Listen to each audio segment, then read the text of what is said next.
Hello everyone, स्वागत है आप सभी का टॉपर्स प्राइम चैनल में।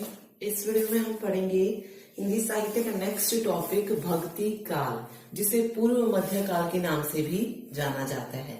ओके, इसके साथ ही अगर आप वीडियो की पीडीएफ लेना चाहते हैं तो एचएससी क्रैश कोर्स ले सकते हैं। लिंक आपको डिस्क्रिप्शन बॉक्स में दिया गया है। ओके, चलिए शुरू कर रहे हैं। देखिए, हमने पढ़ा था साहित्य का विभाजन, हमने 4 भागों में पढ़ा था। कौन कौन सा था? सबसे पहले आदिकाल था, उसके बाद कौन सा था? आदिकाल के बाद मध्यकाल था, जिसे पूर्व मध्यकाल और उत्तर मध्यकाल में डिवाइड किया गया था। उसके बाद जो लास्ट था वो था आधुनिक काल। ठीक है, इस तरीके से जो था हमने इसका विभाजन पढ़ा था। ठीक है, फिर पूर्व मध्यकाल को रामचंद्र शुक्ल ने क्या नाम दिया था? भक्ति काल का नाम जो था दिया था। ओके, तो ये बहुत इंपॉर्टेंट है, इनके कवि जो है वो बहुत इंपॉर्टेंट है, तो इसको आज हम कवर करेंगे पूरा। देखिए, भक्ति काल का जो टाइम माना जाता है वो माना जाता है 1350 ईस्वी से लेकर 1650 ईस्वी तक। फिर आपसे पूछा जाए कि हिंदी साहित्य का स्वर्ण काल किसे कहा जाता है, तो हिंदी साहित्य का स्वर्ण काल भी भक्ति काल को कहा जाता है। ठीक है, ये भी इंपॉर्टेंट है, ये भी इंपॉर्टेंट है। थर्ड देखिए कि भक्ति काल का उदय कैसे हुआ मानते हैं। देखिए, जॉर्ज ग्रेसन जो थे, इनके अनुसार भक्ति काल जो था, इन्होंने इसे ईसायत की देन माना था। ठीक है, भक्ति काल को किसकी देन माना? ईसायत की देन माना था। और ताराचंद के अनुसार भक्ति काल का उदय जो है वो अरबों की देन है। ठीक है, ऐसा किसने माना? ताराचंद ने माना है। ओके, तो ये तो हो गई उदय की बात। फिर हम बात करेंगे भक्ति काल के कवियों की। तो भक्ति काल के जो कवि थे वो मेनली 2 काव्य धाराओं में विभाजित हुए, एक निर्गुण काव्य धारा और दूसरी सगुण काव्य धारा। ठीक है, देखते हैं, चलिए देखिए आगे। भक्ति काल के कवि मुख्यतः 2 काव्य धाराओं में विभाजित है। पहला था निर्गुण और दूसरा था सगुण काव्य धारा। अब निर्गुण काव्य धारा और सगुण को भी जो था अलग अलग भागों में बांट दिया गया। निर्गुण काव्य धारा में 2 तरीके के कवि आए, एक संत वाले कवि थे और दूसरे सूफी थे। और सगुण में कुछ राम भक्त थे तो कुछ कृष्ण भक्त थे, यानी कि उनकी जो रचनाएं हुई, कुछ की राम से रिलेटेड थी तो कुछ की कृष्ण से रिलेटेड थी। सेम संत और सूफी में था। ओके, तो अब हमें 1 बाय 1 पढ़ना है कि संत कवि कौन से थे, सूफी कौन से थे या राम भक्ति। अब यहां से डायरेक्ट आपसे एक क्वेश्चन पूछ सकता है, जैसे संत में कबीरदास जी आते हैं, तो ये पूछ सकते हैं कि कबीरदास जी जो थे वो किस काव्य धारा के कवि थे, तो वो निर्गुण काव्य धारा के थे। ठीक है, या कोई और नेम आता है तो वो किस काव्य धारा के। तो इस तरीके से भी क्वेश्चन इसमें पूछा जा सकता है। और उनकी रचनाएं तो पूछी जाएंगी, तो साथ में रचनाएं भी जो है कवर करेंगे। चलिए आगे देखते हैं। पहले हम पढ़ते हैं संत काव्य धारा के प्रमुख कवि। आगे देखिए, आगे हम पढ़ रहे हैं संत काव्य धारा के जो प्रमुख कवि हुए। ठीक है, उनमें सबसे पहला नाम आता है कबीरदास जी का, जिनका जन्म हुआ था 1398 में और मृत्यु हुई थी 1518 ईस्वी में। ठीक है, कोई प्रमाणित साक्ष्य उपलब्ध नहीं है, बट माना जाता है कि 1398 में इनका जन्म हुआ और 1518 में इनकी मृत्यु जो थी हो गई थी। ठीक है, इनका पालन पोषण जो था ये नीरू और नीमा नामक जुलाहा था, इन्होंने किया था। उन्हें जो था ये जो बच्चा था कबीरदास जी, ये उन्हें तालाब के किनारे मिले थे। ठीक है, और उन्होंने जो था इनका पालन पोषण फिर किया था। इसके बाद है कबीर के गुरु का नाम पूछा जा सकता है, तो कबीर के गुरु का नाम रामानंद था। इनकी जो रचना है वो बीजक थी। देखिए, ये क्या थे? अनपढ़ थे, तो जो इनके शिष्य थे उन्होंने जो था कबीर की वाणी को सजो कर रखा और बाद में जो था जो क्या कहते हैं बुक में जो था छापी गई थी। ओके, वैसे ये अनपढ़ थे। ठीक है, लेकिन इनकी जो भी क्या कहते हैं वाणी थी, उन्हें जो था इसके शिष्यों ने छापा था। ठीक है, तो कौन कौन सी रचनाएं थी? एक थी बीजक, साखी, शब्द, रमैनी।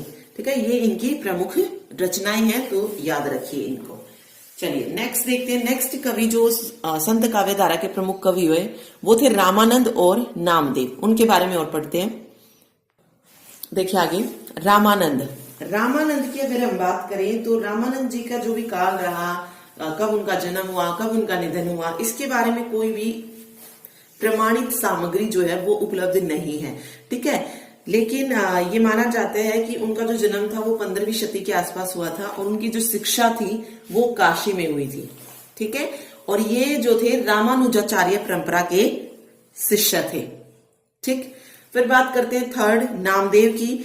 तो नामदेव जो थे ये महाराष्ट्र के भक्त के रूप में प्रसिद्ध थे, जिनका जन्म 1267 में सतारा जिले के नरसी बैनी गांव में हुआ था। ठीक है, इनके गुरु का नाम जो था वो विसोवा खेवर था। और भाषा की अगर हम बात करें तो नामदेव जो थे ये मराठी और हिंदी और मराठी दोनों भाषाओं में जो थे भजन गाते थे। ठीक है, साथ साथ इन्होंने जो था हिंदू मुसलमान की जो मिथ्या रूढ़ियां थी उनका भी विरोध किया था। ठीक है, तो 3 कवि आप याद रखिए संत काव्य धारा में, कबीरदास, रामानंद और नामदेव। ओके, ठीक है, आगे हम पढ़ते हैं सूफी काव्य धारा के प्रमुख कवि। आगे है सूफी काव्य धारा के प्रमुख कवि। ठीक है, जिसमें पहला नाम आता है मलिक मोहम्मद जायसी का, जिनका जन्म 1492 ईस्वी में हुआ था रायबरेली के जायस जिले में।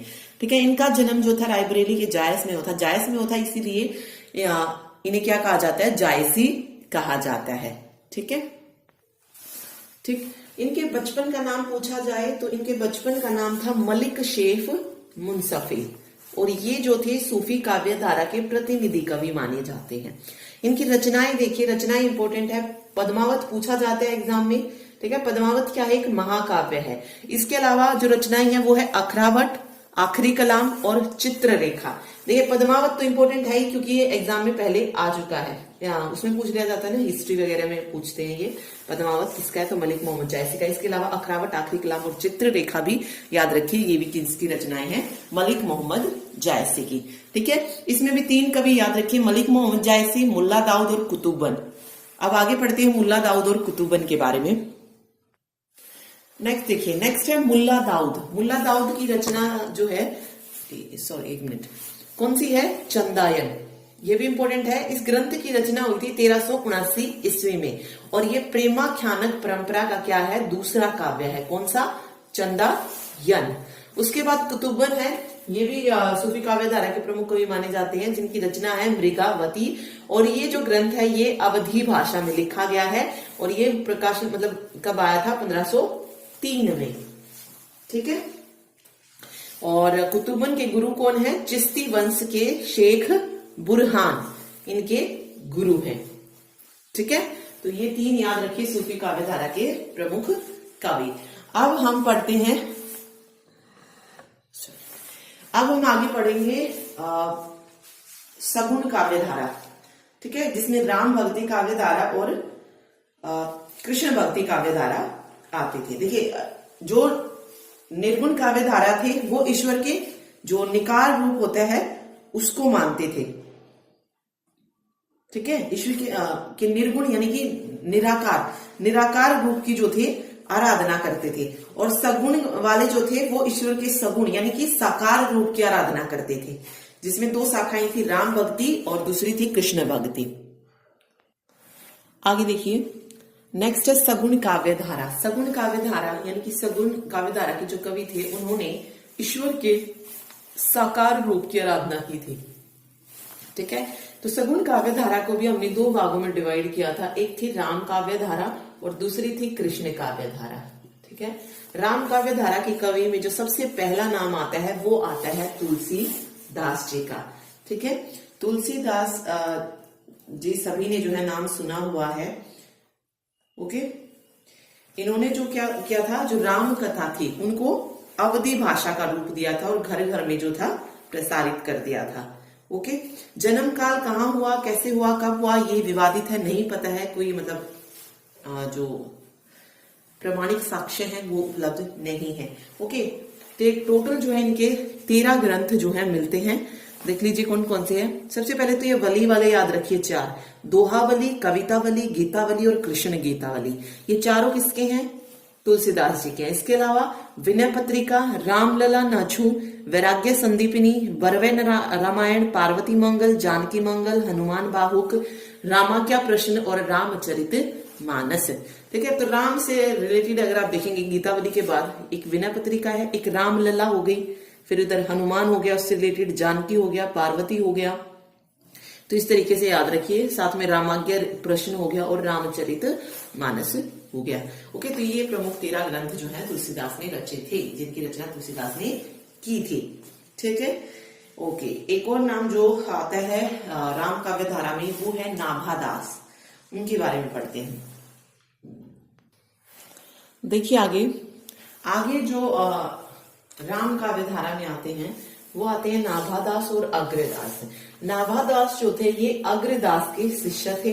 इनकी जो रचनाएं थी वो थी भक्तमाल और रामचरित संग्रह, ठीक है। और अग्रदास की अगर हम बात करें तो इनके गुरु का नाम था कृष्णदास पयाहारी, जिनकी 4 रचनाएं आई, राम ध्यान मंजरी, राम अष्टयाम, हितोपदेश उपखाना और बामनी ध्यान मंजरी, ठीक है।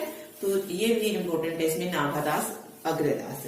उसके बाद जो आता है सबसे इंपॉर्टेंट कृष्ण काव्य धारा, जिसमें बहुत सारे प्रमुख कवि हुए, सूरदास हुआ, मीरा हुआ, रसखान हुआ, ठीक है। तो ये बहुत इंपॉर्टेंट है, तो इनकी रचनाएं देखेंगे और इनके बारे में पढ़ेंगे आगे।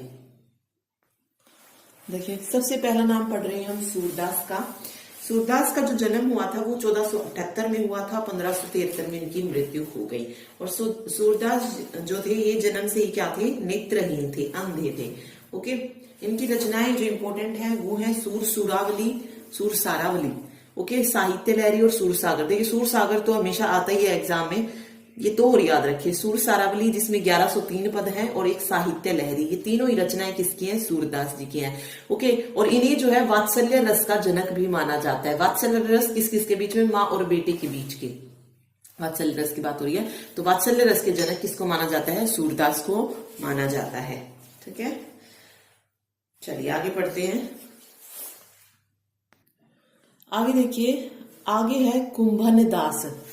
कुंभन दास जो है ये अष्टखान के प्रमुख कवि जो है माने जाते हैं, ओके।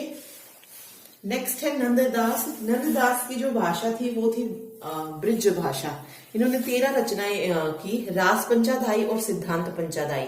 तीसरी थी अनेकार्थ मंजरी, मतलब 4 मंजरी से रिलेटेड थी, अनेकार्थ, मान, रूप और विरह मंजरी। इसके अलावा भंवर गीत, गोवर्धन लीला, श्याम सगाई और रुक्मणी मंगल, सुधामा चरित, भाषा दशम सकंद और पदावली, ये इनकी 13 जो थी रचनाएं थी नंद दास की, ठीक है। चलिए आगे देखते हैं। अगला नाम देखिए क्या आता है। अगला नाम आता है रसखान का। रसखान का असली नाम पूछा जा सकता है, ये बहुत इंपॉर्टेंट है, ओके। इनका जो असली नाम था वो था सैयद इब्राहिम, और रसखान को जो है प्रेम रस की खान जो है कहा जाता है, कह लीजिए। इनकी जो रचनाएं हैं वो है प्रेम वाटिका और सुजान रस खान। मीरा की अगर हम बात करें तो मीरा सभी को पता है एक लोक नायिका थी, और इन्होंने जो था मध्यकाल में जो स्त्री पराधीन थी उन बेड़ियों को तोड़ा था और खुद को स्वतंत्र किया था, ठीक है।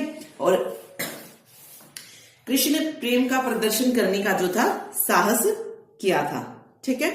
और जो इनके ससुराल वाले थे वो कृष्ण भक्ति को राजघराने के अनुकूल नहीं मानते थे, क्योंकि ये कृष्ण को क्या मानते थे, अपना पति मानकर जो थी उनकी भक्ति में लीन होती थी, इसीलिए वे इस चीज को सही नहीं मानते थे और समय समय पर जो थे मीरा पर अत्याचार जो थे होते रहे, ओके। इनके जो भी सभी पद हैं, जो भी रचनाएं हैं वो किसमें संग्रहित है, मीराबाई पदावली में संग्रहित है। सारी जो रचनाएं हैं वो मीराबाई पदावली में संग्रहित हैं, ओके। कौन कौन सी रचनाएं हैं इनकी ये देख लीजिए। नरसी जी का मायरा, गीत गोविंद टीका, राग गोविंद और राग सोरठ के पद, ये जो है मीरा की प्रमुख रचनाएं हैं, ठीक है। तो ये सारे हमने पढ़ लिए हैं भक्ति काव्य धारा, कृष्ण काव्य धारा। तो एक बार मेन पॉइंट हम दोबारा देखते हैं कि इसके अलावा और जो बच गए हैं 1-2 कवि, उनका नाम भी देखते हैं कौन कौन सी उनकी रचनाएं हैं। आगे देखते हैं, देखिए जो कवि हुए प्रमुख उनकी रचनाएं, जैसे कबीर दास जी की पढ़ी हमने साखी, शब्द, रमैनी और बीजक। फिर है गुरु नानक की कौन सी पढ़ी, मतलब पढ़ी नहीं लेकिन है जो प्रमुख रचना वो है जापूजी। मुल्ला दाऊद की चंदायन, कुतुबन की मृगावती, जायसी की मलिक मोहम्मद जायसी, पद्मावत और अखरावट। असाइत की जो प्रमुख रचना थी वो थी हंसावली। सूरदास की सूर सागर, साहित्य लहरी और सूर सारावली। मीराबाई की कौन कौन जो इंपॉर्टेंट है वो है गीत गोविंद का टीका, बाकी चारों याद रखिए। रसखान की अगर आप देखेंगे तो सुजान रसखान और प्रेम वाटिका, और नाभादास की भक्त माल। तो ये प्रमुख कवि हुए भक्ति काव्य धारा के, और उनकी रचनाएं जो हमने देख ली है कि कौन कौन सी उनकी रचनाएं थी। चलिए आगे देखिए, हमने जो है 100 क्वेश्चंस के पहले किए हैं एक वीडियो में, उसमें कुछ क्वेश्चंस थे वो देखते हैं। देखिए उसमें जो क्वेश्चन दिया गया था वो था हिंदी साहित्य का स्वर्ण युग किसे कहा जाता है। तो मैंने आपको बताया हिंदी साहित्य का जो स्वर्ण युग है ये किसको कहा गया, भक्ति काल को कहा गया था। ठीक है, फिर उसमें एक और क्वेश्चन था कि चंदायन के रचनाकार कौन है। तो कौन है चंदायन के रचनाकार, मुल्ला दाऊद। मुल्ला दाऊद। दादू किस काव्य धारा के कवि हैं। तो दादू जो थे भक्ति काल के निर्गुण जो काव्य धारा थी उनके कवि थे।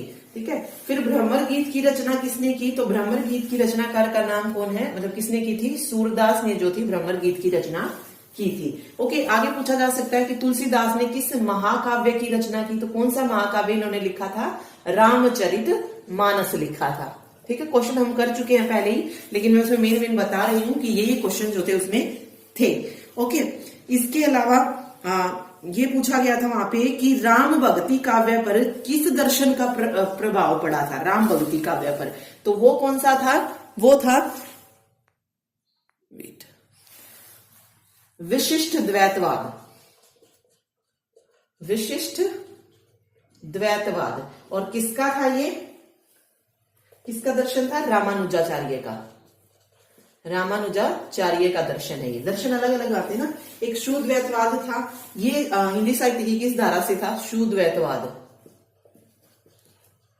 द्वैतवाद ये कृष्ण काव्य धारा से रिलेटेड था। राम से विशिष्ट द्वैतवाद और शुद्वैतवाद कृष्ण काव्य धारा। और शुद्वैतवाद किसका दर्शन था, ये वल्लभाचार्य का था। वल्लभाचार्य का दर्शन है ये। और विशिष्ट द्वैतवाद रामानुजाचार्य का दर्शन है। ओके, इसके अलावा एक और क्वेश्चन जो यहां से बनता है कि पुरुष प्रधान सामंती परंपरा को किस मध्ययुगीन कवयित्री ने चुनौती दी थी। तो ये मीरा ने दी थी। ठीक है, किस काव्य धारा से थी ये, कृष्ण काव्य धारा से रिलेटेड थी। ओके, तो ये मेन क्वेश्चन भी हमने देख लिए हैं जो एग्जाम में पूछे जा सकते हैं। ठीक है, तो ये था आज का topic. Thank you so much. Video अच्छी लगी तो लाइक कर दीजिएगा।